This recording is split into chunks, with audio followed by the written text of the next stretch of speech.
Oh dear, just noticing some overlays, out of date Halloween overlays. I thought they had some Thanksgiving ones, which is just ridiculous. Wait, more. What is? Oh.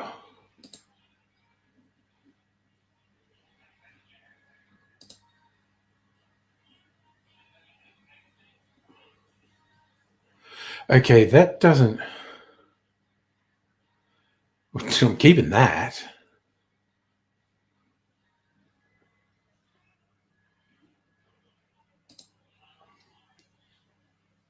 Hey, Justin. Hey, Hannah.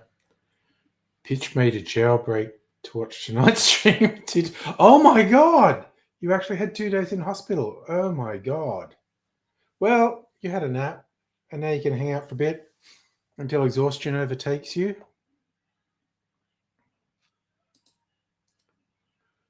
Playing with these features I didn't know they had.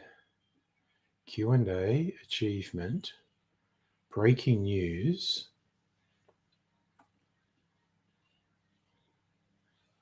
like and subscribe on YouTube.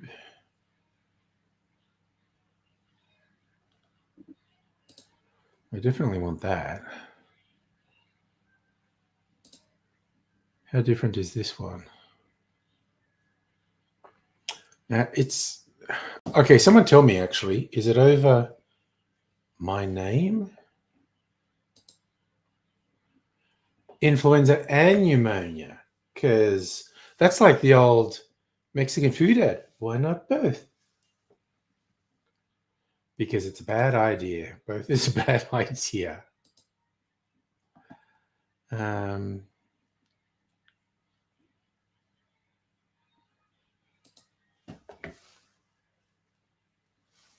What's this one do? Is this stationary? Oh, that's not bad. Wait, where's the... Oh, here we go. Add the Thanksgiving pack. Which is, of course, ridiculous because we don't, even with our life being Americanized, we don't do Thanksgiving. Wait, style. Do minimal.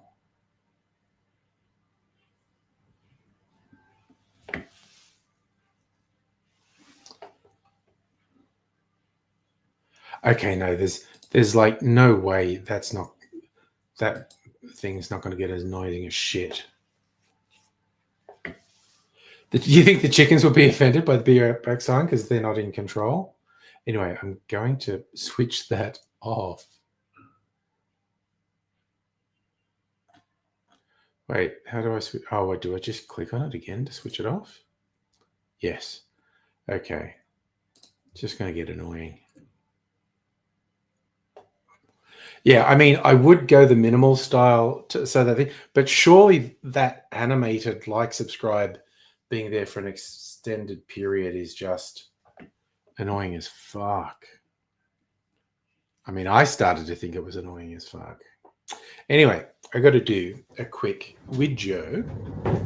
Possibly what I have to do first is torch my ice so it's not frosty. So let's do that. Da, da, da. I have fire.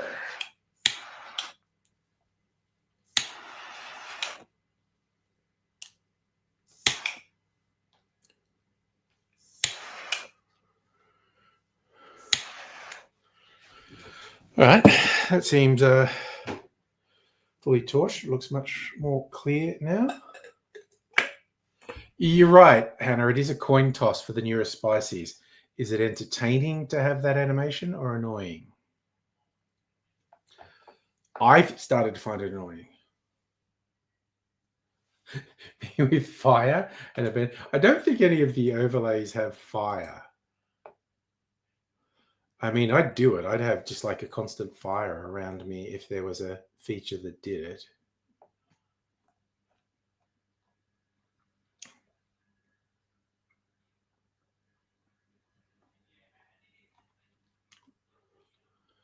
No.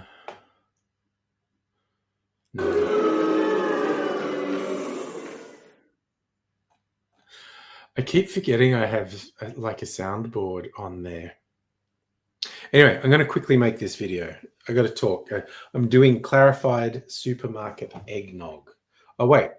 Prep work. I'll get a bit of orange peel will look nice on it.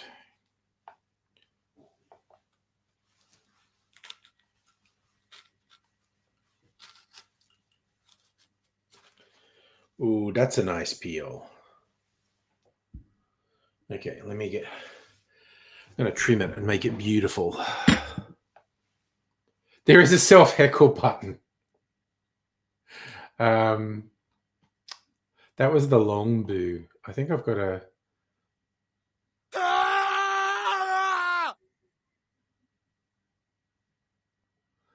And I can get more.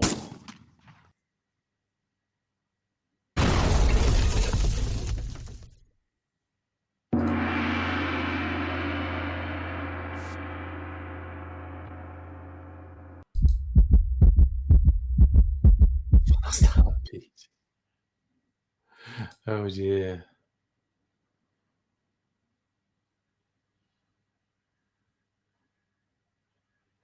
Oh, yes, I added all those. Okay, yeah, so I have a little soundboard here.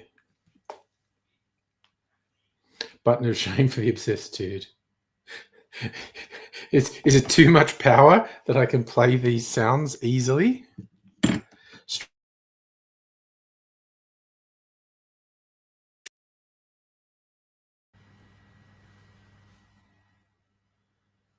Oh, God, I think I bloody messed with the USB or something. Okay.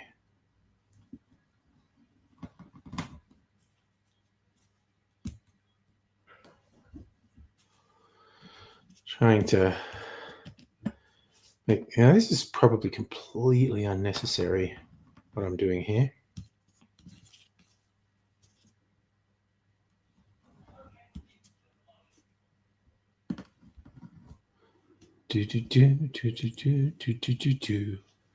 All right, sound stop for a second. But yeah, I think I bumped the USB where the microphone's plugged in.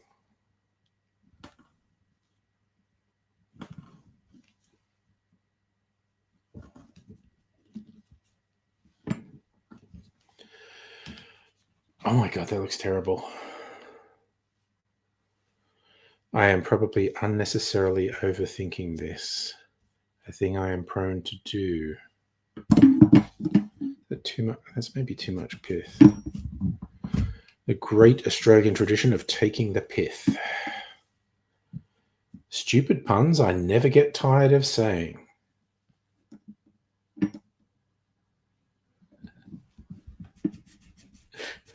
What opportunity am I wasting? I should do a scream sound.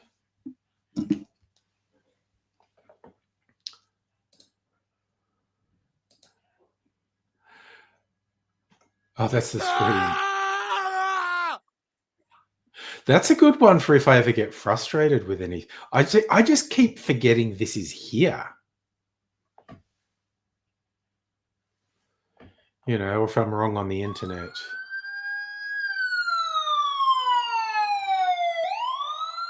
The internet police are coming to get me.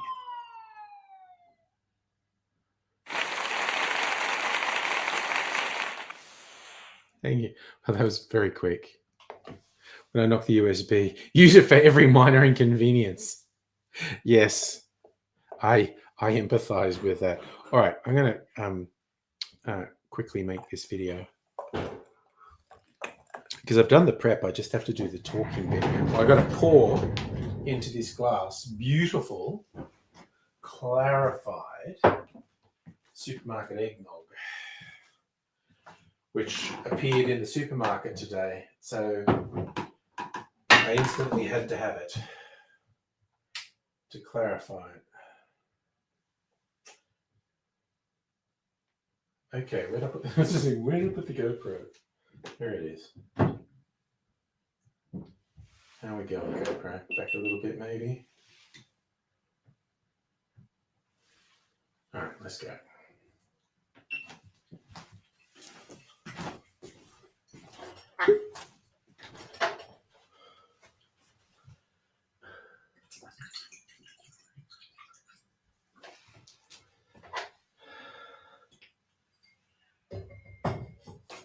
Wait, where did I put that?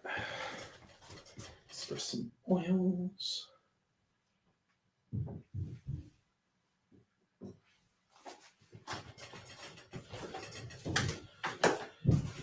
All right, that's done.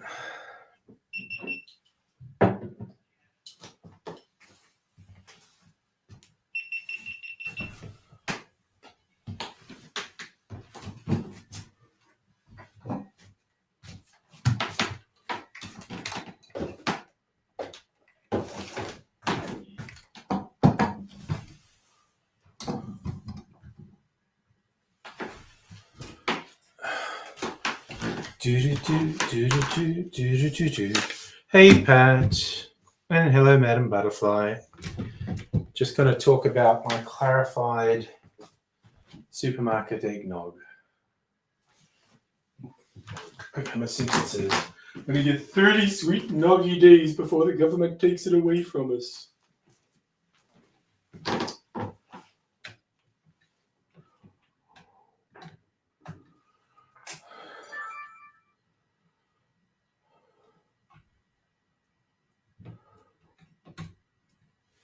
Okay.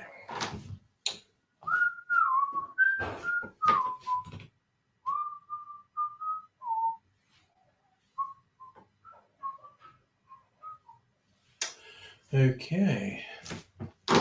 How's this going? Is that going okay? Should have scripted this, but I didn't. Let's see how I go.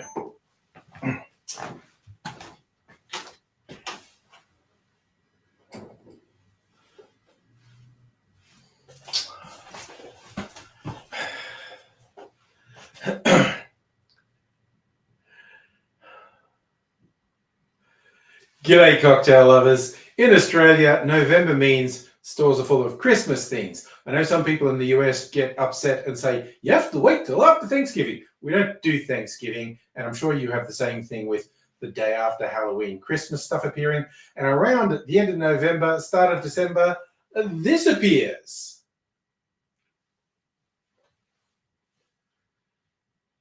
Yes, supermarket eggnog. People who know my channel may well say, what the hell are you doing with that? And yes, I make my own. I follow or am inspired by Alton Brown's aged eggnog recipe. I make my eggnog a couple of months before I want to use it because it tastes even better that way.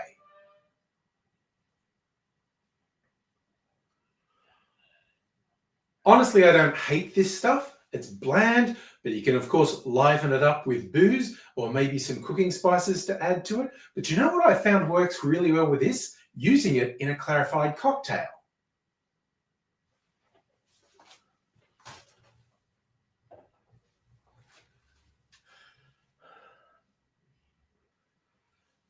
That's right. Instead of a milk clarified cocktail, I'm having an eggnog clarified cocktail. Oh, let's just go with clarified eggnog.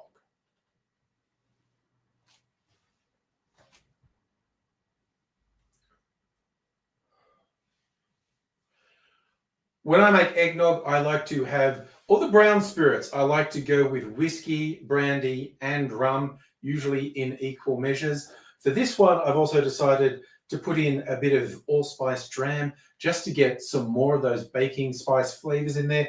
And I'm also putting in some of my baked,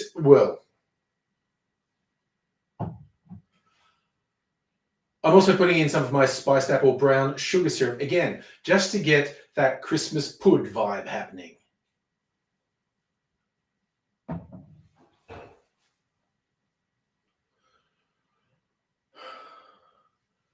When I make a milk clarified cocktail, the ratio of the booze.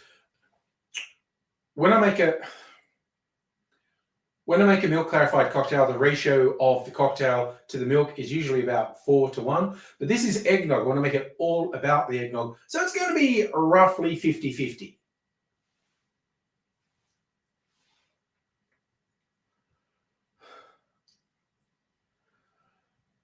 On the one side, I had 400 mils of the supermarket eggnog, and on the other side, I mixed 100 mils each of the whiskey, the brandy, and the rum. Oh, fuck, I just forgot what I was going to say. On the one side, I had 400 mils of... try that again. On the one side, I had 400 mils of the supermarket egg. Words are hard. On the one side, it had 400 mils of the supermarket eggnog. On the other side, a mix that was 100 mils of whiskey, 100 mils of rum, 100 mils of brandy. We need some acid, so I used 100 mils of orange juice. And just for extra fun, I did 60 mils of the allspice dram, 60 mils of my brown sugar syrup.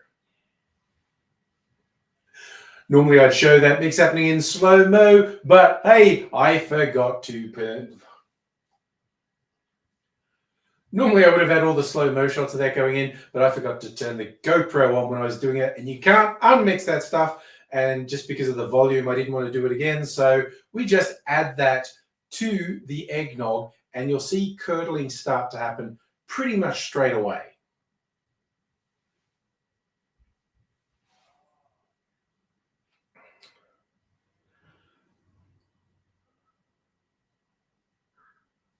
I let it sit for a little while I prep something else. You really don't need to let it sit more than half an hour. You will see some guides say, leave it overnight. Absolutely unnecessary. I've done comparisons. You don't need to do it.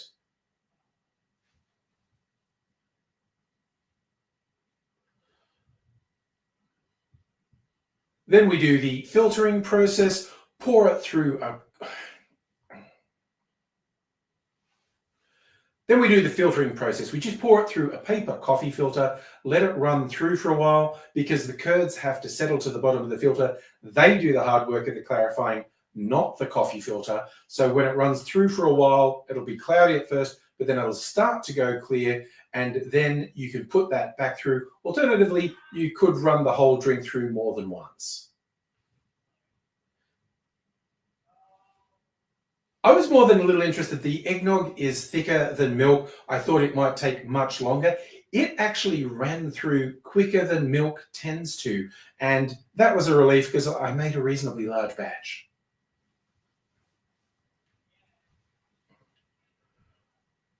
Once you have your clarified eggnog, all that's left is to chill it. Once you have your... Okay. Someone noisy in the hallway? Doors, creaky floorboards. Once you have your clarified eggnog,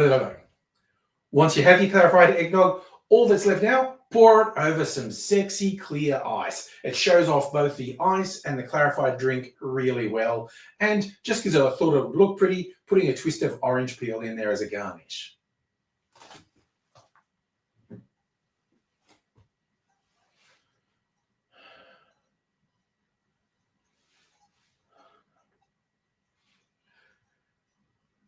It looks really good. Now for the ultimate, the taste test.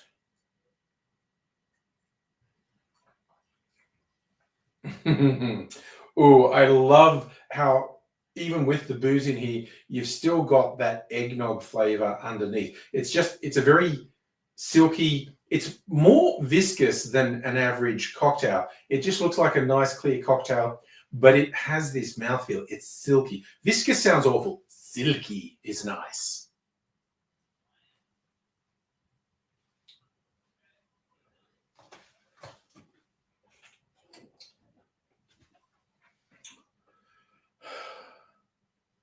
So while I definitely recommend make your own eggnog and make it ahead of time and age it, as I'll show you in the video that you should be seeing about now in a link, what's supermarket eggnog good for? It's good for clarifying. Give it a go. Cheers. Okay, that's enough of that. Going to sit down with my clarified eggnog. And I better have turned this on. Oh, for a second, I thought I hadn't turned the audio recorder on and I was going to lose my shit. Wait, where's the off switch? What am I doing? There we go.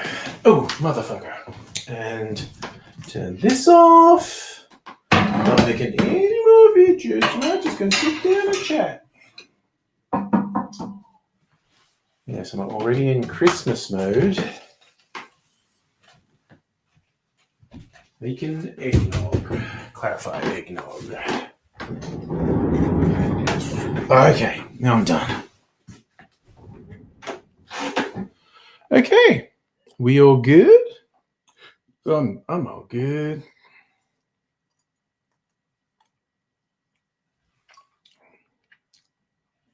I love how that tastes. Yum. Oh.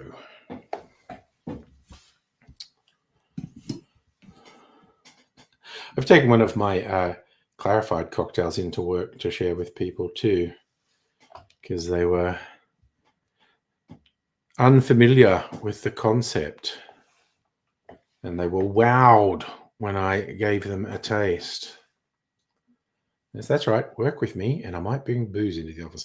Which I'm sure there's probably something in the HR rules that says you're not allowed to. But we have like the social club fridge and stuff like where they're trying to raise money, and they have snacks and there's drinks in the fridge and there's soft drinks. There's fucking wine in the fridge. I think there's beer in there too. So it's not just me, is what I'm saying.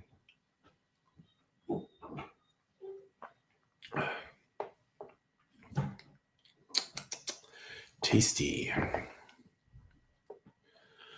All right. Like, do I really want to play with these media things? That oh, there it goes. I thought that's supposed to be a punch. It's a pretty lame Foley for a punch, but oh, okay. That's supposed to be a gunshot. What's a fountain? Oh, it's running water. Okay. Like, does anyone want to pee? Wow, that's really going on for a while, that one. That is by far the longest of the sounds. What's that? I have just a shit ton of sound effects. When I get my proper laptop back, which is the only one to blame for me not having it is me. When I get my proper laptop back, a bit more hard drive space and a bit more functional, I might add some more of the sounds. Or do I want to get lost in doing that? That's for building up tension. I like that. Okay, I think I've played all the... Oh, no, bounce. Ooh. There we go. Now I think I played it, unless the train whistle. Okay, so that's all the sounds I have at my disposal.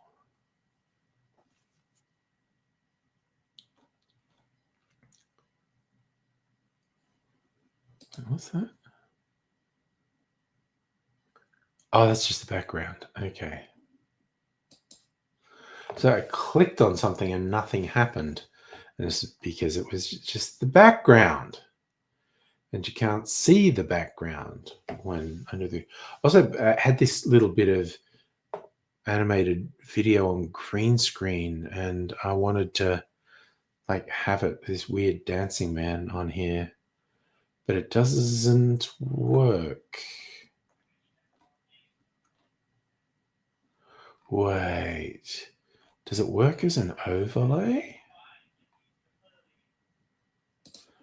Wait, I'm just going to try this.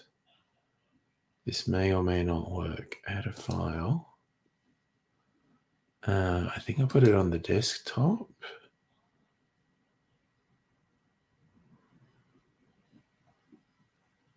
Maybe I didn't. Is it in downloads?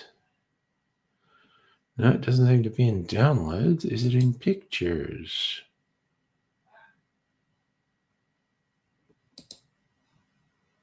Okay. Well, that was a failed effort on my part. Trying to find a thing. Did not find a thing.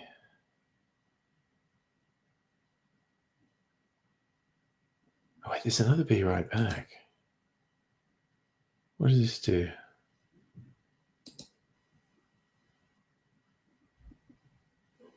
Oh, there. Wow, that's very subtle. Oh, and then it just stays there. Okay, it comes in animated, but just stays there. Fair enough.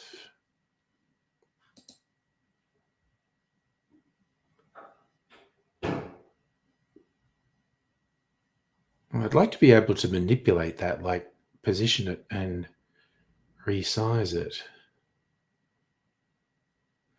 Oh, it does just periodically animate to draw your attention.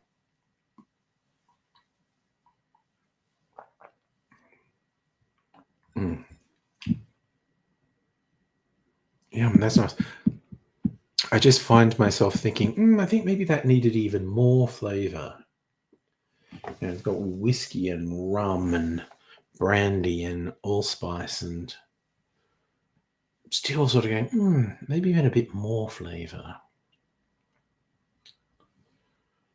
We shall see.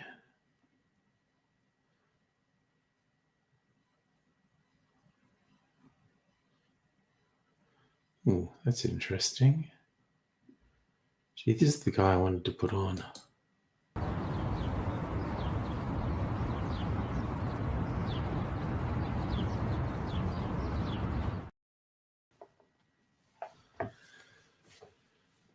I wanted to have that on a loop, but I wanted the. Wait a sec. I'm going to experiment with something.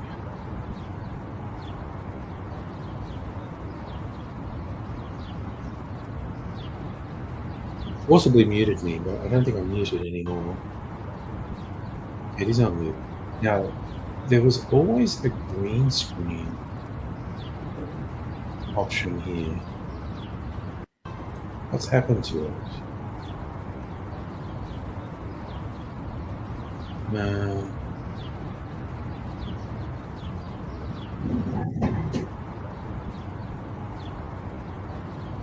Yeah.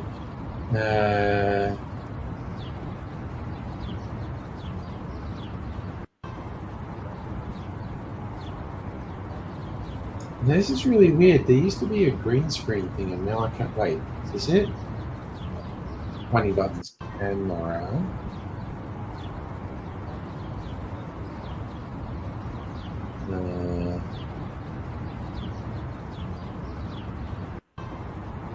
Visual effects. I have a green screen. And ooh, should I be softening my appearance? The well-lit little room, so it knows I really don't have a green screen.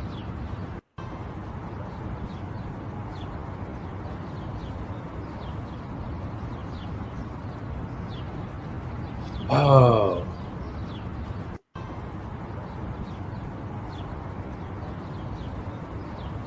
Oh, okay. So it is doing virtual backgrounds. Okay. I should stop this.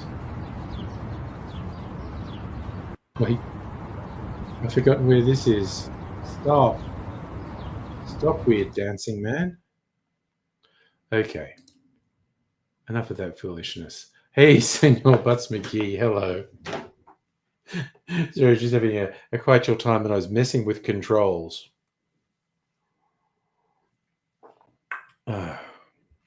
Man, I just might have more of that tonight. My clarified cocktail, because I wanted to make another one. I also got supermarket Christmas brandy custard. I want to do that too. Might do that on the weekend. Got to do Christmas videos.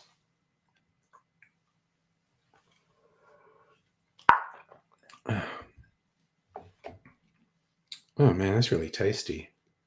If I do say so myself. What is happening in your parts of the world, senor?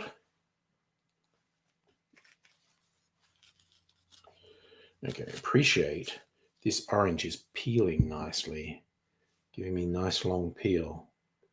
Sometimes the orange, they argue with me. They do not want to play along. They do not give me long peels, which I find frustrating. It's like a basic bar skill that I'm actually bad at. So many basic bar skills I'm bad at. Peeling fruit, stirring with a spoon. Okay, but Trump's finally agreed with the Epstein files. I hate sounding conspiratorial, but all that says to me is, oh, they just deleted the stuff that's got Trump in it. Oh yeah, that that is the title of the stream the other night, because that email between Epstein and his brother saying something about picture of Trump with Bubba's dick in his mouth or something. Hilarious. I mean, it didn't happen, but if it makes Trump and his supporters lose their tiny little minds, I'll perpetuate it. You think Clinton blew Epstein? I mean, wouldn't fucking surprise me, mate. God, I saw it yet again today with someone saying, someone who doesn't like Trump, saying, wouldn't believe they'd, release this because Trump's obviously in there. They would, oh, careful, Dem supporter, and as if the person's going to say, oh yeah, I don't want anyone else to it, and any reasonable person is like, I don't give a shit. Like, Bill Clinton would obviously be implicated in this shit. As would Bill Gates. That's why he got divorced. That's why his wife divorced him. She's like, stop with this Epstein shit. And he wouldn't. Hey, Mazim, how are you doing? Yeah, this is a fun shirt, isn't it? Glad that you like the shirts. Wearing the Monica Lewinsky blue dress in a painting. I just realized I don't have the fucking comments on stage. Just do that as well. And gotta do a little stir, stir, stir.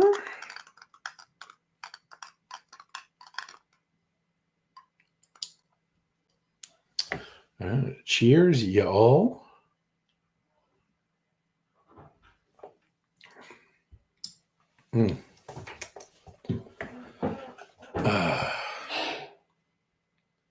That's some tasty shit. Oh god, I got this evil shit today because it was marked right down, and this is going to be terrible. So this is apparently a tequila-based liqueur, passion fruit mango chili. This is going to be terrible. But I'd want it as a cocktail ingredient, not something to drink on its own. So like a cocktail that, they say use a chili liqueur. It might be good for that. I just couldn't resist. As dodgy as I'm sure it is, I couldn't resist. So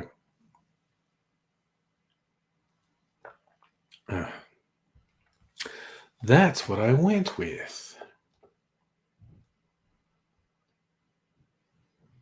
Oh God, the Be Right Back is still. God, sorry. I was just playing with things and freaking forget to switch them off. I forgot that was actually there. Strictly Sega, hello. Yeah, it does. Blue sombrero. So that's the archetypal Sierra bottles. I love there's nothing in English on this. It's like, how did this end up in Australia? I mean, the label's there is passion fruit mango chili, liquor con tequila. I suppose passion fruit mango and chili the same in Spanish as they are in English. I don't know. I know there is something about the importer. Spirits platform.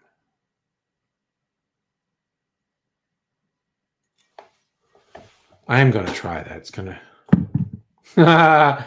Then you've been reading too much Epstein stuff. I mean, there is a lot of it about.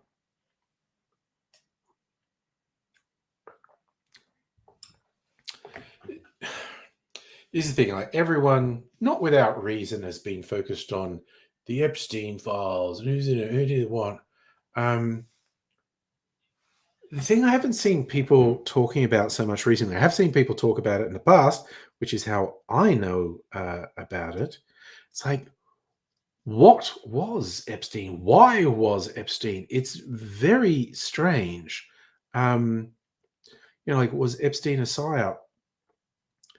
Because it was like he was no one's, like he was a teacher, and he was like initially set up like he's to run this investment fund, and inexplicably, like some billionaires put an absolute fortune into his investment fund, so then other people did. And again, hating to sound conspiratorial, but I don't think this is beyond the realm of possibility. Epstein was set up to be put in contact with powerful, influential, wealthy people, and then, eventually take them to Pedophile Island, and to have leverage against them. Like, he was set up to gather information to blackmail people. Like, seriously, like, look into his past as well. And even Ghislaine Maxwell, her dad was wild. Like, in late life, he was, known as a media baron, a conservative media baron. But he worked with the spooks, the British Secret Service during World War II. He was connected, to the CIA and whatnot. It's so hard to talk about this stuff without sounding really conspiratorial, because the shit's just wild. It's like, what the fuck? What the fuck is going on here? You just see this stuff that doesn't seem to make sense, but what makes as much sense as anyone is that this is where you get people saying it was Israel. Israel was after compromat on influential Americans, so it could make them be pro-Israel. But don't know who. You can look into, who first set up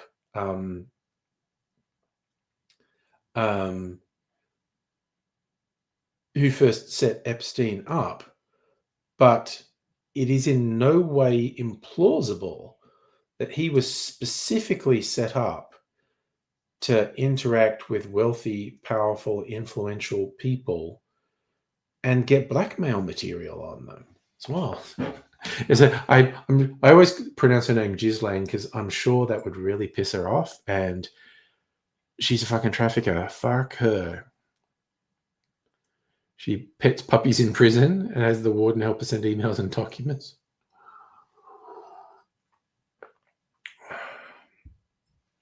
Mm. Oh man, that eggnog makes such a rich, clarified cocktail. I think with the because I'm going to do the same thing with custard. I'm going to try and make it taste like a custard pie. So got to have something that tastes like crust. So I think that's amaretto.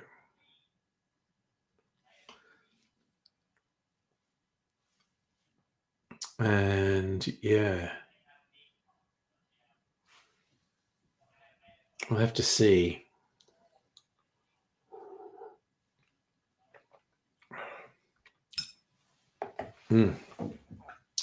That's so rich. Also, probably a huge amount. God, probably way more sugar than I'm used to drinking there, actually. I'm just thinking about it. That only just occurred to me. I'm probably imbibing much more sugar than I'm used to. See what that does to my sleep. If it interferes with my sleep, or if I just get really wacky dreams in my sleep.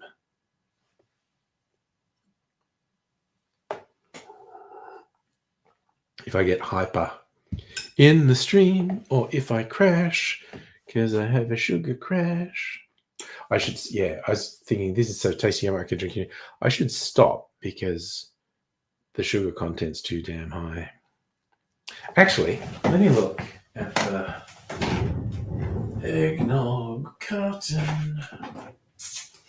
Contents. Okay. Milk, skim milk, sugar is the third highest thing. So, per 100 mils, this is 10% sugar. It's actually 11.1% sugar.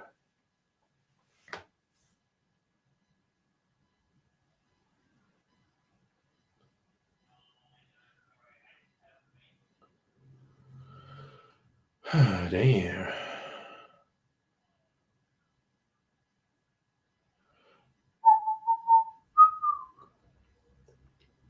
There you go. I'm getting half my recommended dietary intake of calcium just by drinking this. I'd be a fool not to drink it.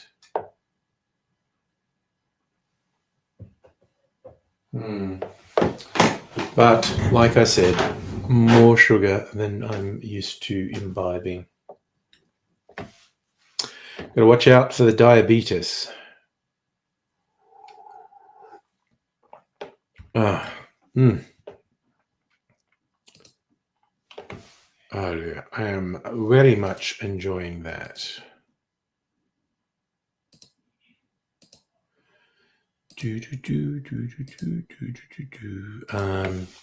Realized I didn't have the Discord open.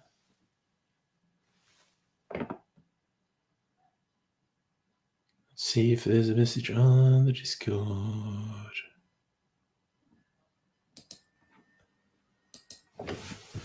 Are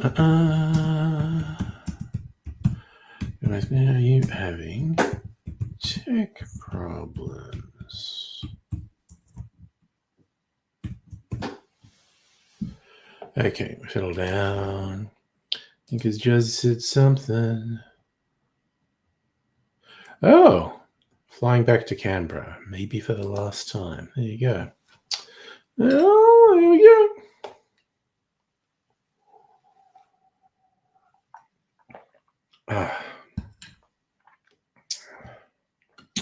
Well, that's pretty darn good. I could go from something that's pretty darn good to something that I suspect is very much not good. That seems like it's aiming too high.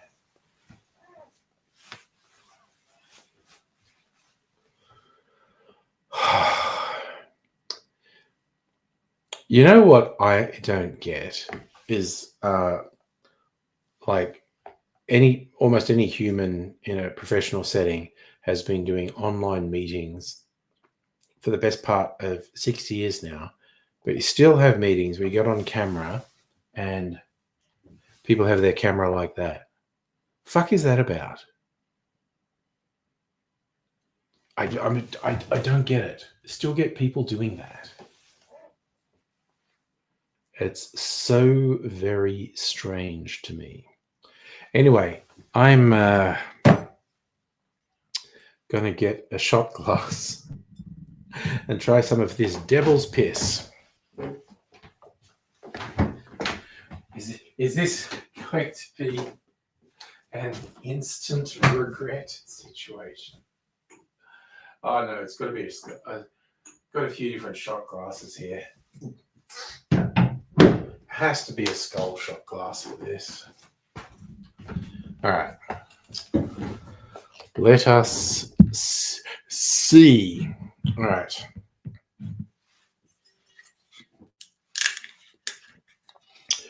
Crack one open with the boys by myself. Now, see if we get any ASMR out of this.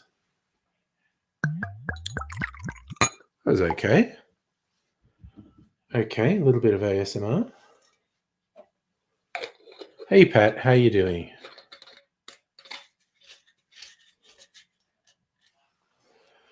Do do do do do do do do do do.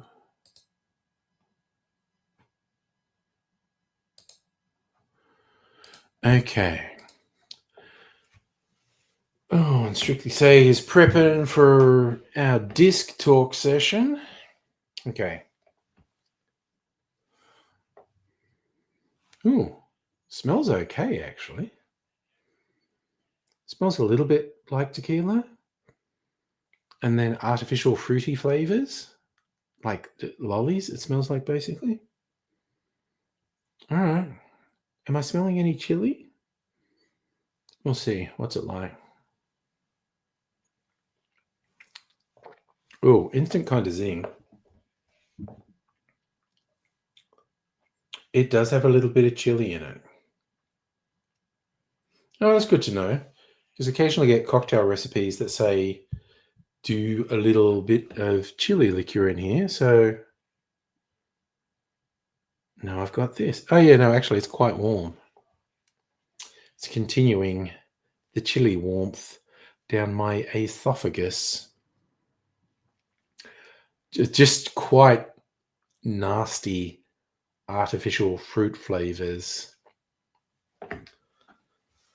It's the sort of thing you chuck in a punch.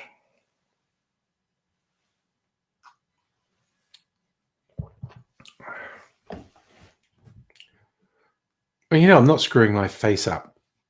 It's not completely objectionable. It's just, as I suspected, not good, but could be a serviceable cocktail ingredient.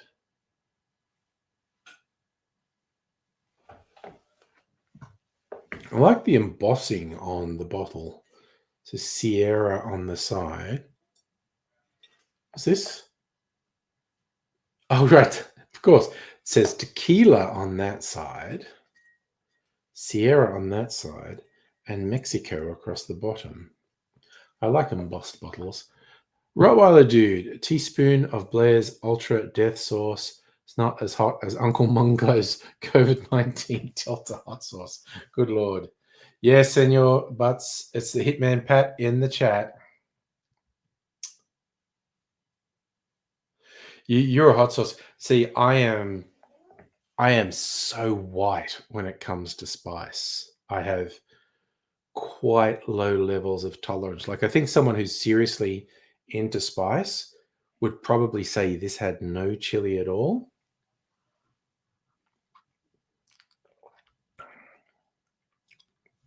A very mild amount. But I am getting a little chili tickle in the back of my throat. There's a little bit of warm going down. Aftertaste of that sickly fake fruit flavor. Anyway, have a bit of water.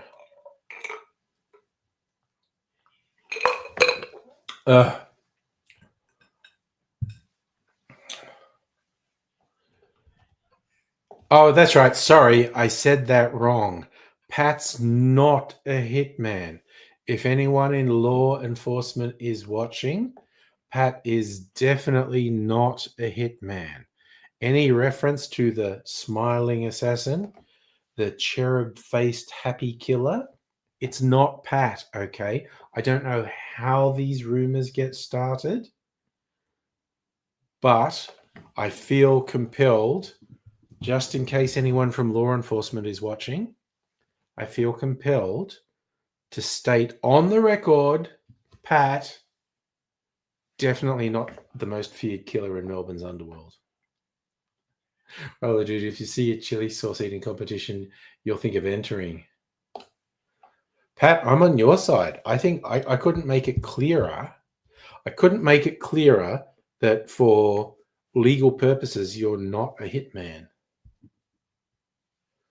Internet rumors are not fact.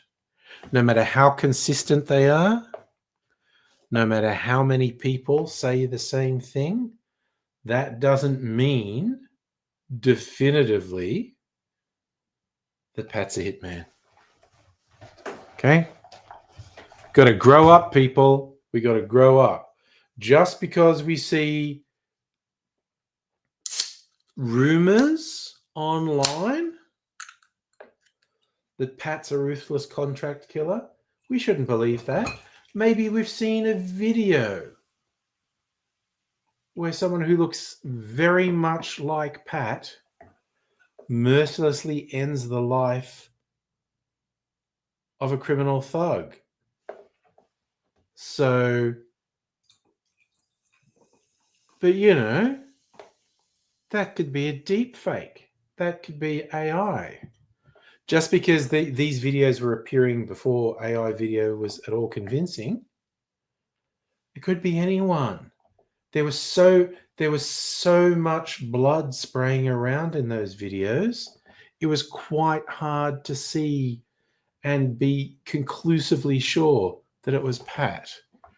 Sure, it looked a bit like him, but lots of people look like Pat. So we need to stop with the rumors and innuendo. I'm going to put some of this lime shrub in my lime lemon soda water just to lime it up a bit. Just a bit, just a splash. Give it a little bit of extra zing. Glad you're okay, Pat. Always hoping you're okay.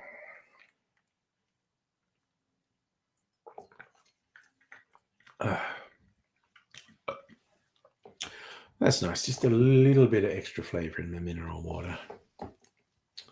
Nothing outlandish, but it's very tasty.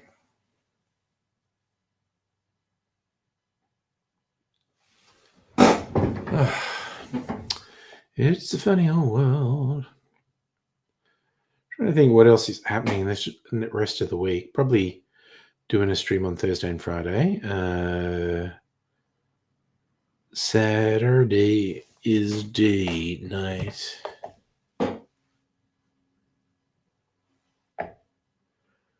I need to message Mrs. Angry.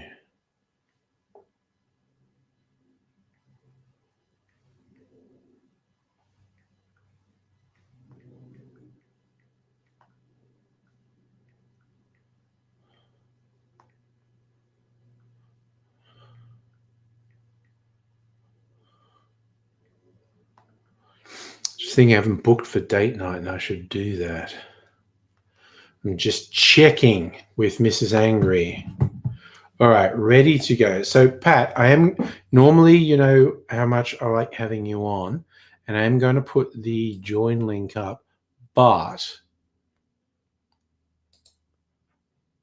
that's tonight. It's just for Strictly Sega because we're doing a disc review for his online shop.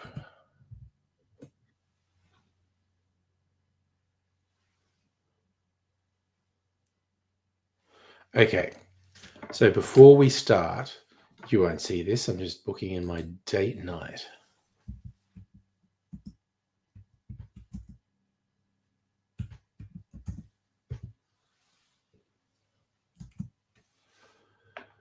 Do. Where are we? Website. Let's book a table for our date night.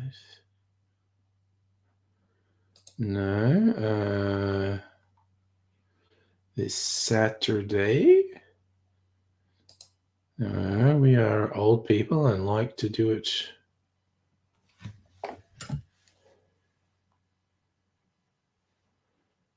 I'm gonna say 6:30.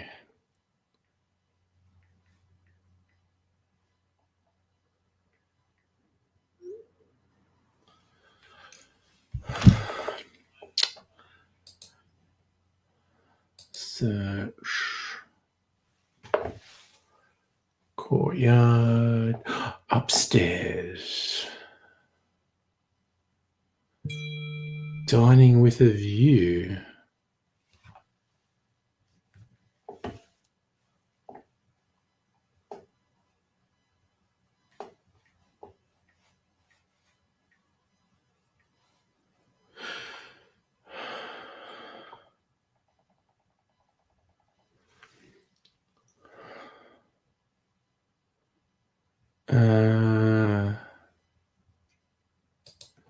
All right. No, settled where we are.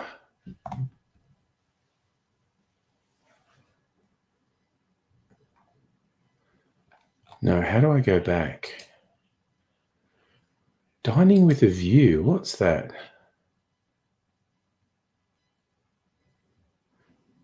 Oh, okay. No, I don't want that.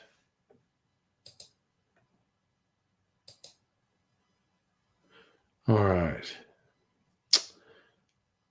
Hell yes, feed me menu. Fucking love their feed me menu. No, continue as guest. I am not signing into shit and not adding myself to it. Oh, wait, am I not freaking on this? Okay.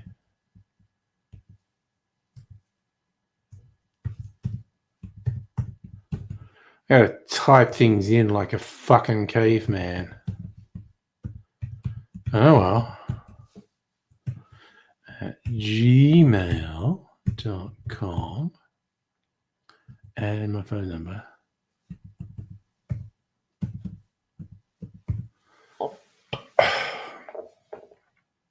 So I got my booking for Saturday at 6:30. 2 guests. We're doing feed me. No, take me off all the fucking message things. Submit. I mean, I don't want to complain. I'm already on their mailing list. Okay. We're ready to go with our disc show. So we'll get rid of the chat for a little while. I'm sweating. I've been running around the house just trying to clean up the background. And I got a new box of Laserdiscs, and this guy, like, first he glab wrapped it, then he put like polystyrene things on the side of it, then it was like 16 layers of bubble wrap. Holy hell, yeah! I'm sweating just from getting it out of the fucking box. So real quick, I'll just show you what I picked up, because these are mine, right? These are for me, not for the shop. Oh, okay. They're not going on the shop. The reason I chose this guy is because I'm used to seeing the same Laserdisc over and over and over again. And this guy had all these different movies that are like, what is that? These are like the bottom of the shelf, right at the back of the video shop kind of Laserdisc. That's Night Movie. Is that Tom Skerritt? Oh, sorry. It says Nightmare at Bitter Creek, starring Tom Skerritt, from Alien. That's what he's most famous for. Oh, is he? I was thinking Top Gun. No, he's the captain in Alien. Yeah, but he's also the captain. So for your video, Do you prefer I like like this widescreen. or Yeah, I widescreen? like Okay, wide. I we're know. I know it's widescreen. better for your vision to have it close up because No, you've got no, a no, no, tiny no, no. screen. No, I want to go with what works for But when you. it comes to editing, having all this extra room, it's so Yeah. nice. Okay. Good. And I put on a shirt to match you. You know, like just, but instead of Nice. alcohol, I We're put on both veggie. party guys.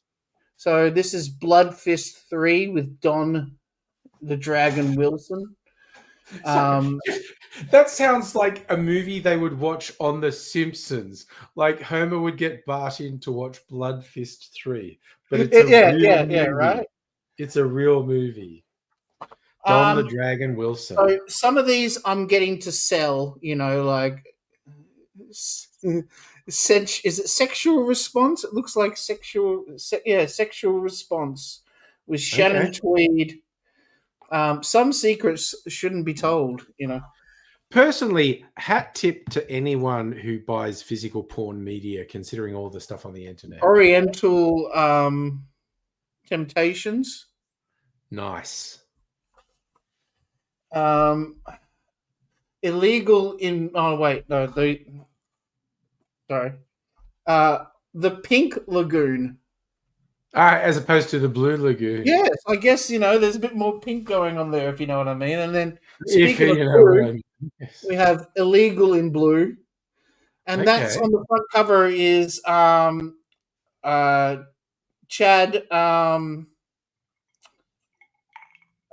what's his name? Chad Chad Powers. No, Chad, the son of Chad McQueen, the oh son of God. Steve McQueen. Trying to Oh get really? I thought it looked a bit like Bruce Willis. in a Okay. sanctum. I'm just going to flick through this. Oh, The Devil in Miss Jones. Is that the original? Yep. That's probably in the old days when porno movies were in theaters. That's probably one of the top three. Number Yeah. one is unquestionably Deep Throat. Yep. I think. And then you got Debbie Does Dallas, Oh yeah. Okay. Now I'm Devil and Miss expanding. Jones, Maybe a and top Behind the five. Green Door. They're the big ones. Green. Yeah. Yeah, those are the exact ones I was going to say. Yeah. Yeah. I know. Is I there know. a fifth one? Could we do it? They're definitely the top four. Okay. Is there more? Okay. Yeah. There is. There is. Something with John Holmes, but he was in Deep Throat. Yeah. Black Silk Stockings. It was a greatest hits collection of all the best John Holmes scenes. No, I think okay, but I think those are the Anyway, four originally. Lipstick Camera. Okay. Yeah, I'm just flicking through these real quick because I haven't even looked at these myself yet. Oh, look, Yeah. this is the guy from Electric Dreams. Oh wow. You can tell You from his would- eyes straight away. Those eyes really stand out.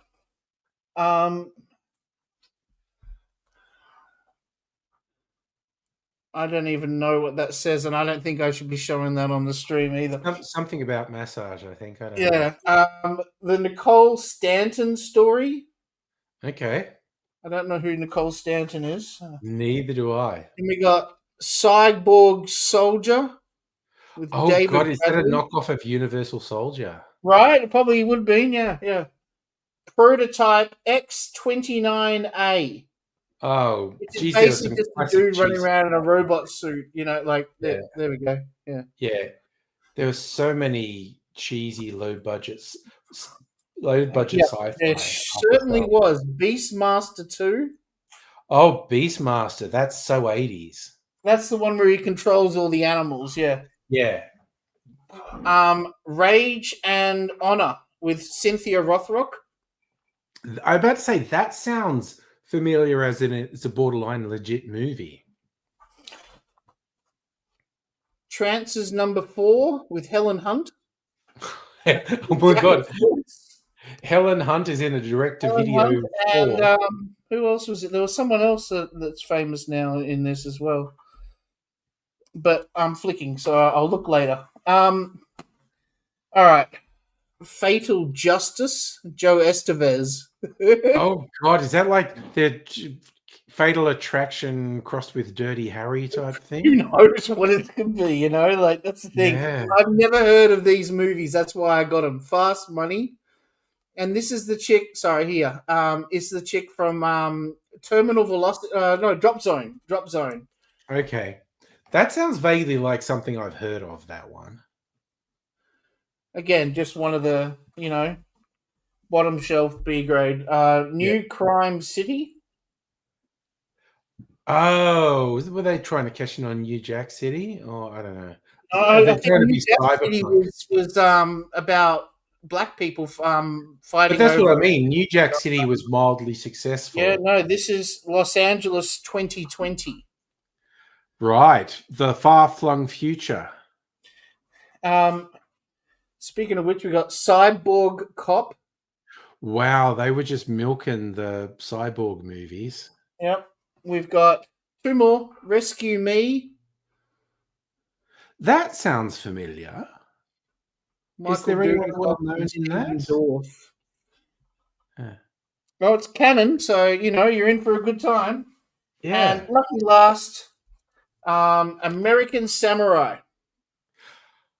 Oh, I've heard of that. So this will be canon too, I bet. Hmm. I reckon it will be. Okay, that's that. I just thought you'd have a good laugh over those such cheesy Yeah, titles there's some because good ones in it's sort of become my specialty. It's a bit, I don't know how, but just because of Civic TV or something, I've just weaved my Yeah. way from watching, like classic 1940s, like movies like Hitchcock and musicals and stuff like that, to end up watching, Cyborg Cop and American Samurai. But Yeah. okay, well, let me start by saying hello and welcome back for another week on Home for the Elderly channel. I've got Angry Aussie here, and I almost pointed the wrong direction, and I keep doing that every week. It's like a conscious thing. I've got to make sure I point that way, which is the wall. Yeah. Um, yeah, just excited to bring you some more discs that I've got. And this is the last week for a couple of weeks because next week is Black Friday where we're having a sale. So I won't be doing any discs next week. Um, Okay. but yeah, this week I've got some good titles. I didn't pick them this time. You know how last time I told you I specifically chose them? Yes. So Yeah. this week, there's a few titles in here that I don't expect you to know, and I don't know. Okay. So, what Mystery I've got packet. here is I've got a little like note sheet that I printed out. What I did is I went to IMDb and just grabbed all the little blurb Yep. at the top, and went through each one, even ones I knew for some reason. Okay, here we go. First disc, you definitely know. Oh yeah. In fact, I watched this just the other day. Classic, Oh, this did one. you? It just happened to be on when I was going through channels, and it was like, oh yeah, Pulp Fiction. Let's watch this. Yeah. Classic story and brilliant directing, of Hmm. course. It Yeah. was a film that really changed how films were done for a while. Yeah. Certainly, a lot of people tried to copy it. There's no choice. Oh yeah, there was a heap of copycat films, wasn't there? Yeah, definitely. Just the multi storyline movie where they Yep. interweave and go back and forth. And some of the copycats were good. I think some of them were underrated, but there were super obviously ones that just didn't work. All right. So what's next? Oh, last week we were talking about James Cameron movies. You know, we did Yes. True Lies, and I listed a whole bunch of James Cameron's films, and guess which one I forgot? I love this movie. I saw How this did in the I cinema. forget this? It's really good.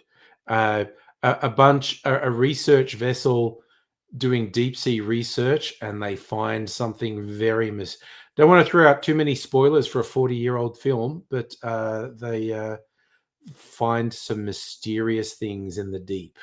And it's a film that is willing to take its time. It's in no rush to get to where you're going, and never at any point do you feel like it's going too slow Yeah, because there's always something that keeps it digging a bit deeper. Just like Alien. Aliens are yeah, not in any rush to get going, and but yet you feel every single bit of tension. yeah. This is the extended edition. The This is end, what so you get that on have the Blu-ray. alternate ending. It has. We're not giving away spoilers, but yes, this I has. I actually This prefer has the alternate ending. oh, absolutely, Yeah, yes. So yeah, well, there's that one. Okay, nice. Bit of Cat Oh from wow, these are Bigelow. such classics. Point Break. Yeah, so they're an FBI agent goes undercover as a surfer um, with surfer bank robbers, I think, don't Yeah, they? Yeah, and that's right. Yeah, so they rob banks in order to pay for their trips around the world, right? to surf. Yes, Yeah. and they got to go for the biggest wave ever, Bells Beach, Australia, about a 2-hour drive from where I am. Oh, I am cooking. Okay. This one I haven't seen. This is one of the ones that were on the list that I haven't seen, but I Heartbreak read up on it Ridge. and it was like, Yeah, oh, this looks kind of good because Clint Eastwood, everything Clint yeah. Eastwood does, he's a bloody madman, but he does brilliant movies. He is one of, like, just in technical execution, he is so far ahead of so many other filmmakers. Hmm. Always makes well structured, well shot films. Makes sense. Heartbreak Ridge, that's inspired by the US invasion of Grenada, I think, which was a comparatively small thing. A grizzled Marine sergeant who has seen too much in previous wars whips up a misfit platoon into fighting shape. Yeah, and I think they're involved in the invasion of Grenada. Um, I have seen it. It's typical Clint Eastwood in that it's really well done. I like this But one. When it came out, it was one of those ones that was like direct to video, but yes, it was a really good movie, like yeah, the pacing and the thriller. good psychological thriller. That one, Mm, just it's got that classic thing of people try to make the protagonist doubt what he's experienced. They try and make it seem like what happened to him didn't happen, and mm. mess with his head. There's a bunch of movies like that. Like, remember, there's a Flight Plan, I think it's called, with Jodie Foster, where she Yeah, comes on a it's plane with, and there was another one where a woman goes into um, a British, what's it called? Those places where it's safe to like, um, what's a British? Okay, those kind of places that people go that represent a country in that a place. consulate. A A British consulate. consulate, yeah, and then her son goes missing, and they're like, "Wait a minute, you had no son," and they even showed security camera Yeah. footage of, but Yes. what they had done is erase the kid out of Yeah. the photo, Yeah. and Yeah. stuff like It's that. it's it's it's a good plot device. Make the protagonist Yeah, try because to it make. tries to make whether you believe the protagonist was actually going crazy as well. Yeah, and They even set it up in the movie that I remember. sometimes they show you, yeah, what this person's happening said happened definitely happened, and the other people are messing with them. But sometimes you don't actually get shown, so you're not sure. Wait, did it happen to them? Mm, But it's done well. It's a good plot device. mm. It's a hard. It's a Hard hard. Rain. It's a hard rain gonna fall. Who's in Um, that? I don't immediately okay, so recognize. we've got Morgan Freeman, Yeah. Christian Slater, Randy Quaid, and Minnie Driver. Ooh, that just screams 90s to me. Oh, doesn't it ever? Yeah. Yeah. It's a 1997 film, Yeah. and armored car heist goes sideways during a catastrophic small town flood. Oh, there you go. I feel Yeah. like I've maybe possibly seen part of this one, but I don't remember it very well. Anything with Morgan Freeman, you got to Yeah, watch. He yeah, makes a movie great. Not good, definitely. great. Yeah. GoldenEye 007. Right. I did not watch a lot of the old Bonds because they just got so cheesy. And of course, Yeah. I remember this most as the Nintendo 64 game that everyone raved about. Right, of course. Yes, yes. See, what happened with Bond movies is when they started a new Bond, they would always hit the reset button, you see? Mm, Because what happened was, as a Bond was being Bond for a while, the plot lines would get very far fetched, like Roger Moore going to space. Yeah, Roger Moore particularly got Or yeah. in this case, he went surfing on down an iceberg wave using a car door and a parachute. Hmm. Like it gets a little far fetched, and then they hit the reset button.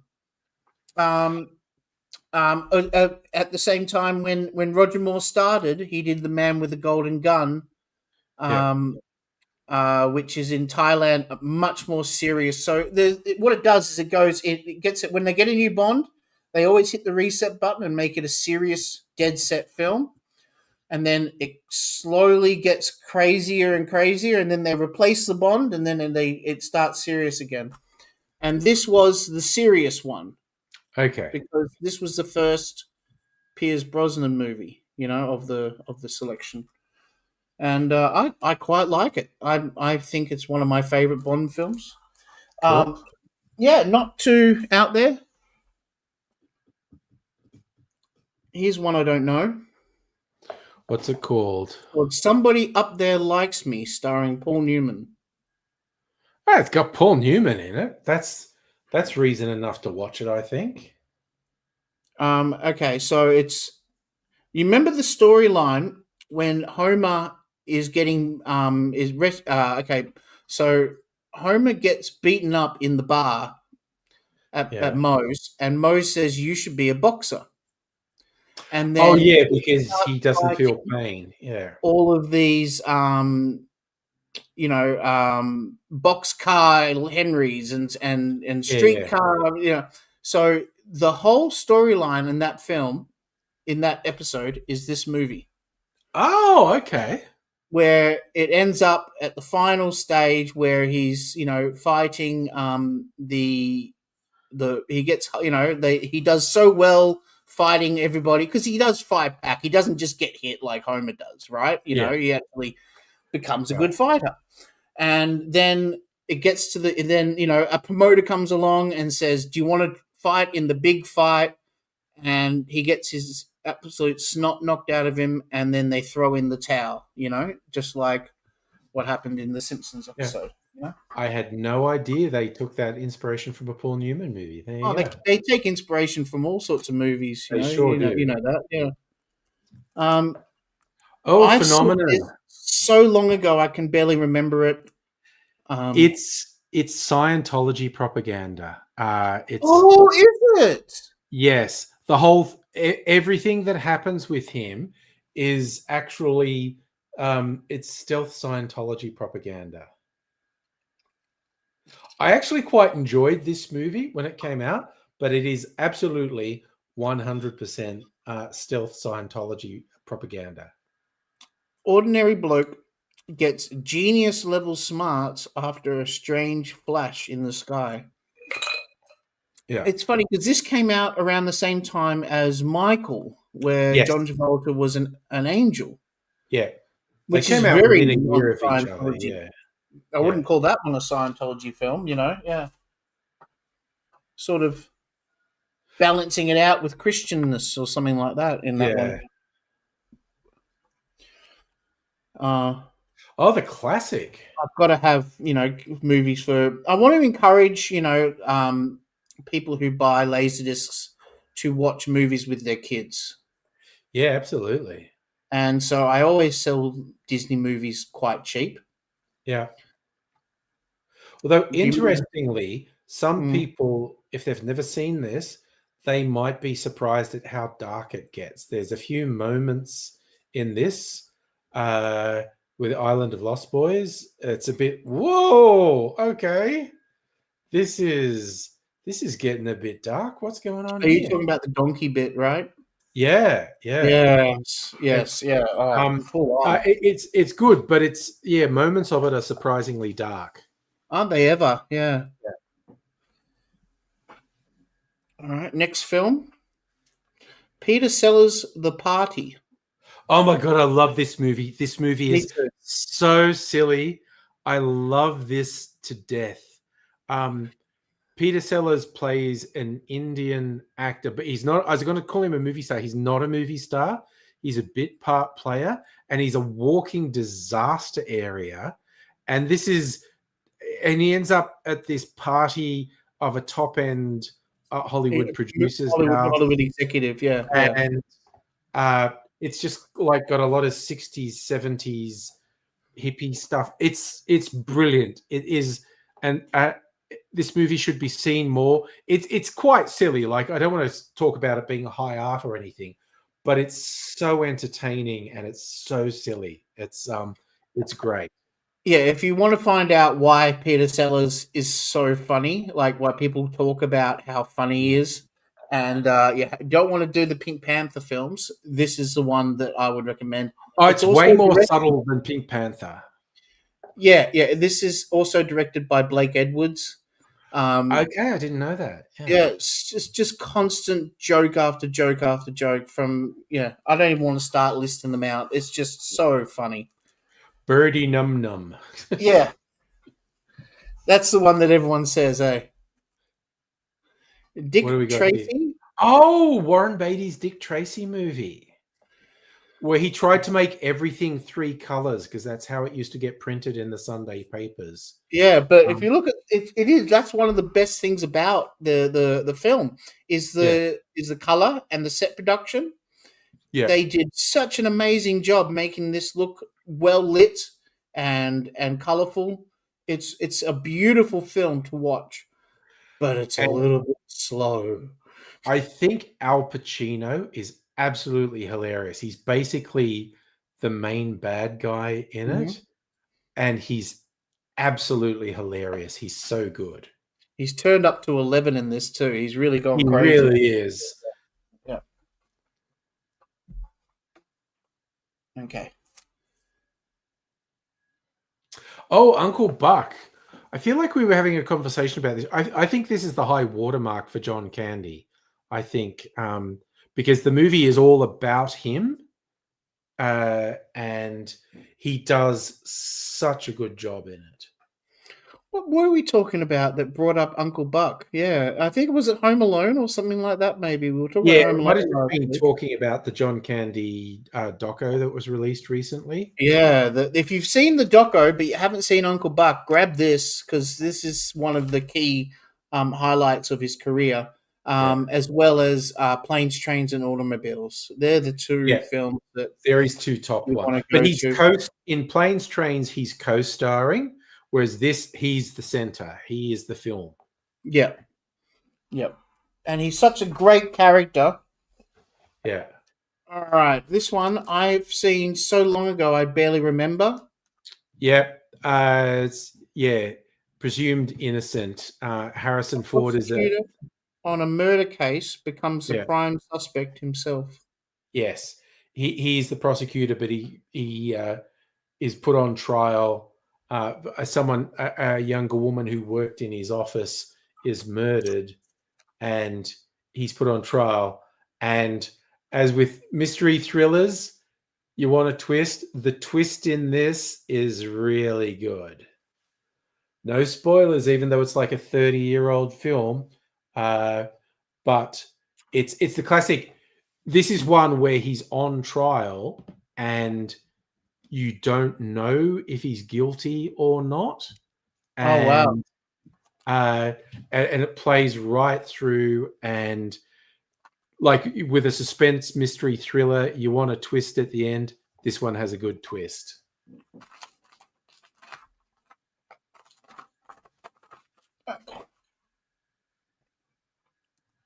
Another Harrison Ford film, Patriot Games. Yeah. I saw a little bit doing the old channel flicking thing, and this was on, and I watched a bit of this. You know what I remember this from? Oh God, there is this absolutely weird video that I think you can still find on YouTube that someone, they must have worked at a TV studio, made it in the 80s. It's this cut up stuff with really quite intense sort of techno music, but for a dance track, they've just got a loop of Harrison Ford going, "Get down, get down." the double meaning, of course, because you got a funky dance track happening. Yeah. And Harrison Ford comes in going, "Get down, get down." I'm gonna have to find that track and slip it into the video now. Yeah. Yeah. So this is one of the Jack Ryan. Is this the first Jack Ryan film? Oh, good question. So how many did he do? He did Clear and Clear and Present Present Danger. Danger, Patriot Games. Did he do a third one? Yeah, there was 3. I'm sure. Hang on. So Alec Baldwin did the first one. Yeah, Hunt for the Red October. Is that the one? Yeah, Hunt for Red October. I feel like Harrison Ford did 3. Did at least 2. Okay, And- Jack Ryan movies. Hunt for Red October, Patriot Games, Clear and Present Danger, Yeah. Sum of All Fears, and That Jack was it. Ryan. Some of All Fears. That was his In third that one. case, he only did 2. Did There's he only only do Clear 2? and Present Danger and Patriot Games. Yeah. Yeah, they keep trying, and because there was a streaming series of Jack Ryan, and then Chris Pine played young Jack Ryan in some movies. They definitely love milking the Jack Ryan character. Yeah, yeah. Very famous writer who made those, wasn't it? Oh, in the 80s, Tom he was Clancy. Tom Clancy's war political thrillers were the classic airport novels in the 80s. Okay, yeah. And so many of them have been adapted. All right, next up. Oh, Contagion. It's Outbreak, yeah. Sorry, Outbreak. That's Contagion is like a flu movie. This is Ebola in monkeys.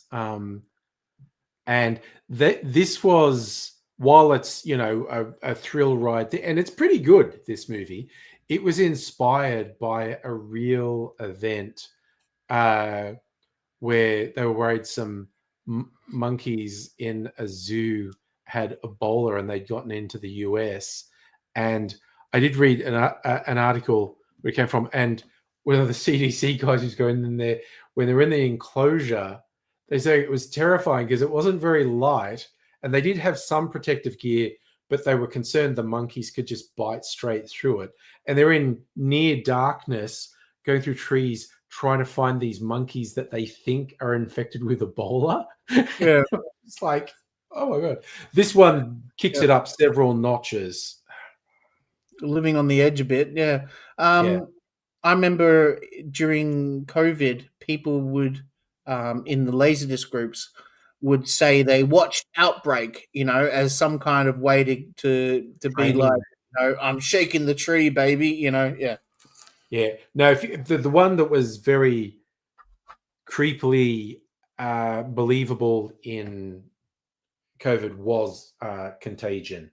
That was about a global pandemic that was about 10 times more lethal than COVID. But creepily plausible.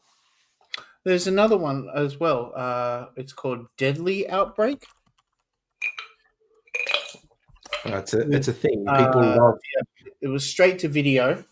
People love pandemic movies. Yeah, this came out in 1995. It has Jeff Speakman, which was he was a martial artist actor, and it also had Ron Silver. Ron Silver is, you remember, the bad guy in Time Cop. Yeah. So a terrorist group led by Ron Silver has taken over an Israeli biochemical weapon laboratory. Anyway, Ron Silver wants to get his hands on a new secret weapon developed by Dr. Ali Levin, but Dutton Hadfield from the U.S. Embassy must help Dr. Levin keep her invention away from the bad guys. And basically, it was like COVID in a can, Yeah. And I loved it. When it came out, I discovered it during COVID as well. And I was like, wow, this is great, yeah. Okay. Oh, Your favorite movie? all-time classic, Saturday Night Fever. And that movie has surprising depth because people just go, "Oh, it's just a disco movie. John Travolta disco dances." It actually has really quite surprising depth. Yeah, and the storyline is all about racism and stuff like that too, which Yes, was the, quite the the interesting. race politics in it is Mm. Which really is not interesting. what you expect when you think No, disco movie, you know? it's very surprising. Also, little bit of trivia because I'm old enough to remember this. When it was originally released in Australia, it was given an R rating, Oh, which of wow. course killed its ability to make anything at the box office. Yeah. So they made, I don't know what the cuts were, but they made a couple of cuts and resubmitted it, and it got an M rating. This Hmm. was before there was an MA rating. I think uh, it would have met the MA criteria, but that didn't exist when Yeah. Saturday Night No, Fever was until the early 90s. yeah. I remember the first film I saw in MA was The Specialist, which is that was Sylvester Stallone and the chick from Basic Instinct, Sharon Stone, Mm. and it was like an action kind of film. Anyway, Yes, action film. this is a concert disc. Oh yes. In 1995. Oh, sorry, hang on. There we go. In 1995, Page and Plant from Led Zeppelin Oh did yeah. those MTV Unplugged things that Yes. were going on back then. So Yes. this is actually 1994. Sorry, not 1995. I Mm. saw them do this performance in 1995 at Rod Laver Arena, and it was amazing. So what they did, and to make up for, because it's not just a guitar guy and someone singing, they actually got an Arabic orchestra, with Okay. like early girlies and Oh yeah. Using accordion traditional and weapons, tabla. traditional instruments. They're using traditional weapons. They were attacking the Traditional audience. weapons of rock. Yes. That's why we call it an axe. Yeah, fantastic. If you ever check this out, Kashmir, it's a great Yeah. song as is. Mhm. On the I think was heightened on this. Nice. Yeah, just with a big Arabian orchestra and violins, and yeah, just I'm a sucker for that kind of stuff. Oh, Oh, Ace Ventura, sir. Detective. Which I think has a lot of extremely funny moments. Has some stuff that, as we say, did not age well. Uh, Yep. This is actually the extended version of the film oh, too, which okay. has a lot of extra stuff that you do not want your kids to see. Right, stuff that they couldn't get in the cinemas. It Okay, would not okay, have made the PG rating if it was on yeah. what was on this disc made it to cinemas. All right, Um, yeah, fair actually, warning. this is so much better than Ace Ventura 2. Holds up to Dumb and Dumber. Great Yeah. double with Dumb and Dumber. I love Jim Carrey. I'm a big Jim Carrey geek. Because it was my era, like when I was 15 years old, that's when he just bullets right through the top. Like we got this on pirated a video and had our own copy of Ace Ventura, as well as then we had Dumb and Dumber come out at the cinemas, which we all know your story with Dumb and Dumber, and um, and then we had The Mask come out as well. It was just this constant. Holy crap! This is hilarious. This actor Yeah, is non-stop. And then he did Cable Guy, Cable. and everyone As was the like, Homer Simpson "Whoa!" says, "Stupid movie, almost ruined Jim Carrey's career." Right? But then you look back at it and watch it now, and it was absolutely brilliant. And when you look at it from the point of it's a Ben Stiller movie rather Yeah, than looking at it like it's a Jim Carrey. So instead of having the silly belly giggles, it's a thinker, yeah. and yeah, yeah, it really grew on me, Cable Guy. At first I was devastated because I was Like, well, that's it for Jim Carrey now. You know, like he's Yeah. not going to be funny anymore. And in a way, he's right. I was right. He didn't do funny movies after that. He started doing more and more serious roles. You know, Yeah. Man on the Moon, for instance, was not a funny movie in the sense of it was more of a drama. It was a reaction to Andy Warhol. And yes, I know you don't like that movie. I know I can see it in your Oh, eyes. no, no, no. Okay. Um, I, I don't hate Man in the Moon. I hate Jim Carrey. And there's a doco that came out a couple of years ago on Netflix. Was all the making of stuff they shot at the time, and they never released it. Someone in that says, if this stuff got released, this would destroy your career. And it's because he's an asshole.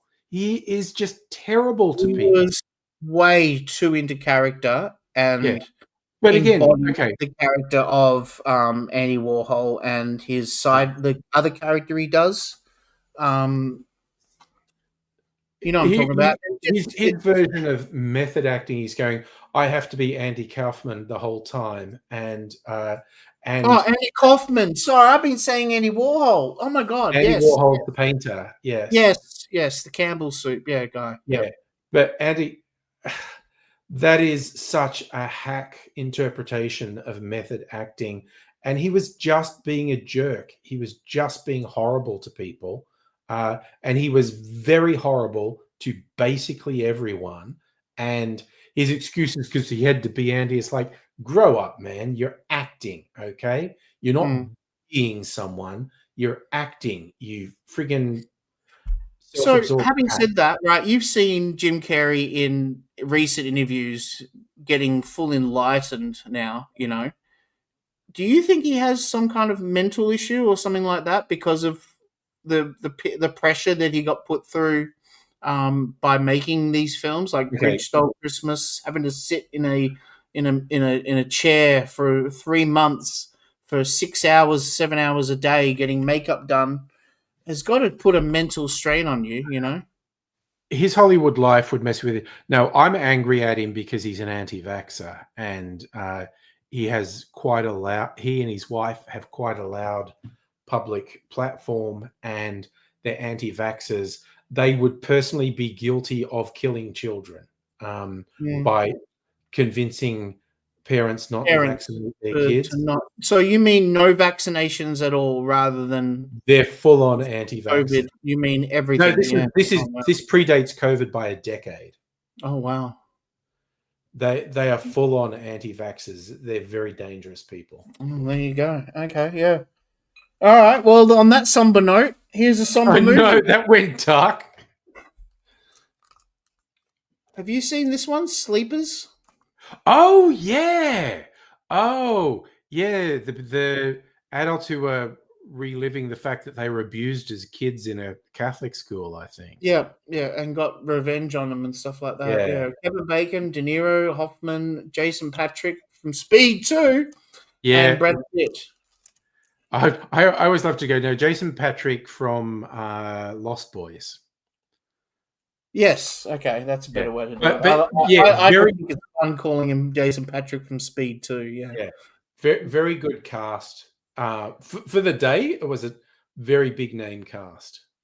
yeah, absolutely, and directed by Barry Levinson as well. So you've got Good that's the movie. guy who directed Good Morning Vietnam, and Yeah, yeah. And it yeah, deals he was with a some very good very director. tough issues. If you've been the victim of terrible abuse, what is righteous in terms of payback and what is going too far? So it deals with some pretty heavy topics. Mm, mm. All right, let's move on to the next one. I've got another copy of Vegas Vacation. The last one sold, so now we have to have another one. The only problem with this one, if you look down in the corner, someone's Yeah. been picking at the rating sticker. Oh, trying to make it come off. Yeah, Okay. you know when you have the ratings, parental guidance recommended, Yeah. stuff like that. Yeah, but besides that, it's in pretty good nick. It's a little bit cheaper than the last one, but I'm not going to talk about this because we've already talked about it previous video. Fair enough. Yeah, let's move on. Okay. One of your favorites. Oh, this is definitely my all-time top 10. My favorite Western, without a doubt, Unforgiven. Look at that Fantastic cover. movie. Look at that. That is Yeah, such a cover. the foreboding in that image is thing. So if you're unfamiliar, it's basically the idea of an an outlaw who reformed and left his evil ways behind him, but he's in dire straits and he gets called in for one last job. One last job. Yeah. And it's like, what happens when you're an outcast and you're alone? But he was And a bad guy before that, so he's he actually was kind of very making bad. amends for a violent past. Yeah. You know. Yeah. As the questionable the sheriff with questionable morals said, you'd be William Money, killer of women and children, and he's going, yeah, I did that. It's just like, But yeah, really great movie. Excellent condition. Morgan Freeman again, Gene yeah, Hackman, Eastwood, and Richard Harris. What a cast! What a movie! yeah, Really good one. Yeah. fantastic movie. All right. Let's next. Oh, I haven't seen this one. Have you seen this one? What's this one? It's a Marlon Wayans film, right? Called The Sixth Man, made by No. Disney, and it's basically what have we got written here? We got a college basketball stars comes back as a prank happy ghost to help his team win. Completely unfamiliar with this. It does just make me want to pose the question: are there too many Wayanses? I don't know. Yeah, are there too many Wayans movies? That's the Some question you really want to be people no, asking. some people just say there's too many Wayanses. That's all I'm saying. The people have said it, not me. People have said it though. Who's your favorite Wayans? Damon. Damon. Yeah. Yep. Yeah. Yep. I was a real I like. Damon Wayans fan. Yeah. I like. I feel like again my generation really got more into Marlon Wayans because he was sort of late '90s, like He's don't the be younger one. a what was it called, that movie? Don't be I was as one of the spoof movies. Don't be a menace to your neighborhood. menace. Yeah, don't be a menace to South Central while drinking your juice in the hood. Yes, so that's a reference to 4 different movies: Yeah, South yeah, yeah, Central, Juice, Boys in the Hood, yeah. and Menace Boys in to the Hood, Society. Juice. Welcome to South Central, and don't be a menace. Yeah, Menace to yeah. Society. Menace Society. Sorry. Yeah, yeah. Um, Yeah, that movie I've got on Laserdisc. It's one I watch quite often. It makes me laugh every time. I love that film. It And then we it had scary movies and stuff yeah. like that too. Yeah, the scary movie ones are quite shallow, but that one actually has some points to make as well Yeah. about what Hollywood will let black characters do in a movie. Um, which it has much more depth than the Scary Movie franchise. Also, how over exaggerated they would make these Hollywood black films. Yeah, Having meeting a woman that has 10 kids and stuff like that, and yeah, yeah, yeah. They would turn that up to 11 and have meet a woman that has 50 kids, and yeah.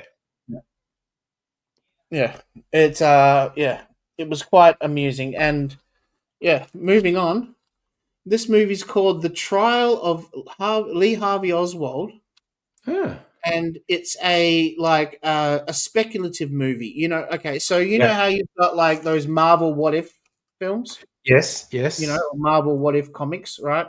This is what if Lee Harvey Oswald wasn't shot by Jack Ryan and actually went Jack to Ruby. uh, Jack Ryan is the Hunt for Red October. We were talking about him I'm having before. one of those nights. I'm sorry. Jack Ruby. Yeah. What if he wasn't shot by Jack Ruby Yeah, and he actually went to trial? yeah. Yeah. Yeah. So that's all there is to really say about it. You know, Yeah. it's a made for TV film, but it made it to Laserdisc.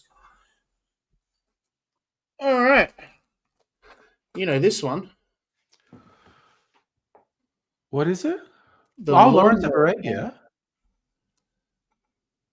Oh, Lawnmower Man. Sorry, yes. Oh, this is a classic for they were pushing the computer effects as far as they could in the day, and Oh, and boy, is it aged, yeah. And they I are love how frighteningly well bad. it's aged. You know, the stylized of the, you know, it actually literally felt like, okay, if you ever went to use a VR machine back in 1995, the Yeah. graphics were very blocky, you Yes. know, and cell shaded. They weren't, Yeah. you know, they didn't have pictures attached to it. It was just one shade of color that would go on your hand. And there was a massive delay. Do you remember that there was you move your hand and then it would be like, you know, Yeah. yeah. But it still worked and it was still mind blowing at the time. And the same goes for those kind of graphics. You know, like Yeah. it was very stylized because of the age and what they could possibly do with the technology at the time. Yeah. And I love it. I love that kind of 90s when they try to push, you know, computer graphics to the ultimate Yeah. limit. Um, you know, I still love the regurgitated clips and stuff like that. You know, Yeah. One we were talking about earlier, The Abyss. I think the effects in that hold up amazingly well. There are some mm. really clever effects in that, and they don't really look dated when you see them now. When you're talking about the Abyss, it was the first one to do water effects, The um, water effects in The Abyss CGI, actually hold and up quite well. water is one of the hardest things you can do with CGI, Hmm. and for them to pull it off as well as they did Hmm. was really, really impressive. Yeah. It definitely was. Um, you've seen this one too, I'm sure. Great fear. Okay. Geez, this movie annoyed me when it came out. I was just Why is like, that? I don't know.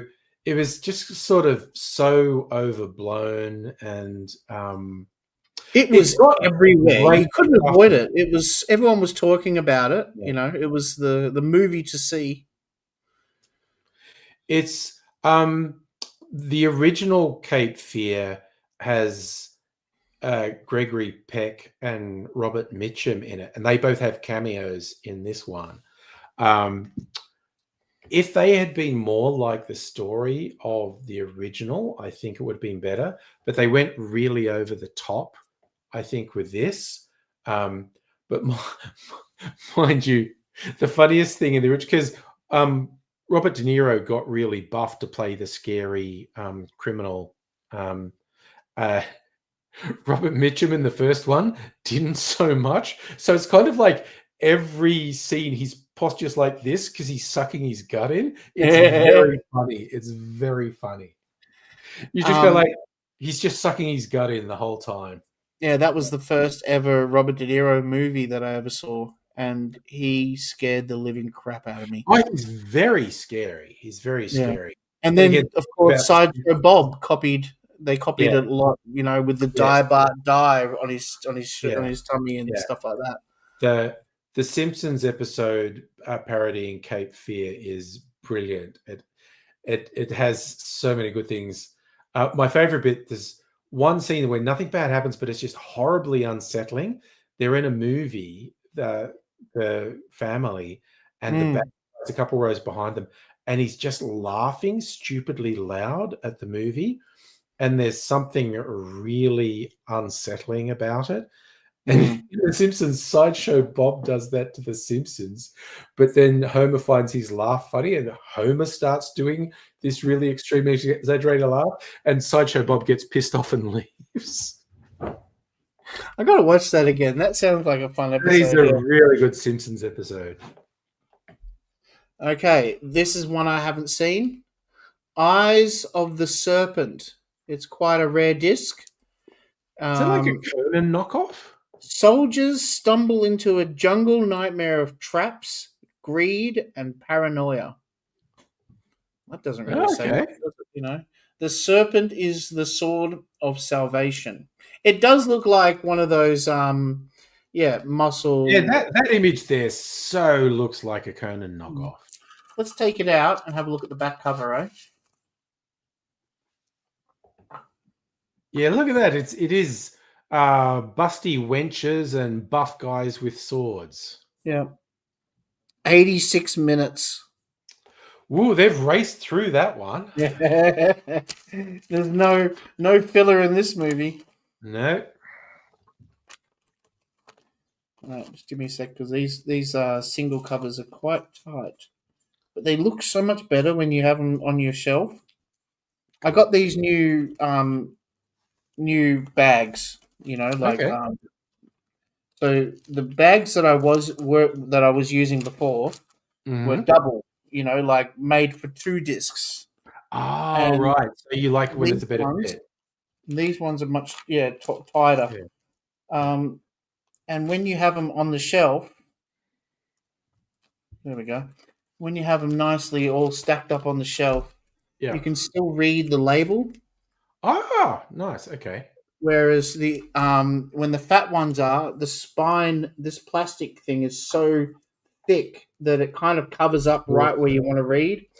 And the ones I had before this was like a softer, cloudier plastic, Okay. and they were terrible. I look back at those and I really regret buying those, because I've got half my personal collection using. Anyway, we're talking about Laserdiscs, and we're on to Memorial Valley Massacre. So it's like trying to cash in on Texas Chainsaw Massacre. Well, it's what it is. It's you have 4 boys exploring the woods on Memorial Day, whatever it's called. Like they have a Yeah. Memorial Day Big holiday, holiday weekend in the States. and they get messed up with a feral killer. Campers at a new holiday park are picked off by a feral killer. And even just that line, just when you thought it was safe to go back in the tent. It's the line from Jaws 2, just when you thought it was safe to go back in the water. In the water. Yeah. Yep, they're probably not, doing anything new in this film, but I think it'll be a lot of fun. It does look like fun, yes. Feral killer movies, who doesn't love them? And this is the last disc. Last disc, what do we got? Oh! 976 Evil. Is this a comedy? Well, it's a little bit of a comedy. You see, the main actor, Stephen Jeffries, which you might know from Fright Night. You're so cool, Brewster. Yes. So he's the main guy in this film, and basically, it's the storyline is teens call a phone number, and it helps them with a problem, but then sends them to hell in exchange. Oh, wow. Okay, that's a rough deal. Yeah, and this is the extended special Laserdisc edition. Nice. So it says there with extra unreleased some extra scenes. And it's incredibly violent as it is. I mean, this was directed by Robert Englund, who was the Freddy guy Krueger. Who plays Freddy Krueger. Yes. Yeah. So yeah, it's a good. I like it. It's one I've always put on every Halloween. Oh, nice. And it's very hard to get on Laserdisc. It wasn't a massive seller when it came out. Okay. So get it, people. Charlie recommends a horror movie. And so that's this week's load, so to speak. I always feel funny about saying the word load. Just dropping a load here. Yep, that's dropping each week. I drop a load for everyone to snap up. It's going to be a good week, I think. And excellent. Yeah, I think there's some fun movies there. Yeah, no, there's a really great selection there. So get in there, people. There's some really good ones in there. Yep, I agree. And thanks for watching this video and chilling out with us. I really love the nice laid back vibe that we do on this. It makes it fun just to put on in the background. Even I like listening to it. So Yeah, just having some chill movie chat. We love it. yeah. All right, we'll be back in a couple of weeks. It won't be straight away because I'm doing a Black Friday sale, as I mentioned before. All right, gonna keep you But busy. yeah, back in a couple of weeks if you're up for it. I'd love to do this again, and see what's next in Definitely. the list. And you My finger guys might have fun. Bye. Yeah. Hopefully his finger's better. Yeah. Wait. All right. Did it again. Wrong way. All right. I'm gonna head off. Should I head off and let you just chill for the rest of the video? You only got No, 5 I minutes desperately anyway. need to pee, so I'm gonna Oh, go. okay. So that was fun. Back tomorrow night for anyone who's around. But you'll take care and bye for now. You are totally fucked up!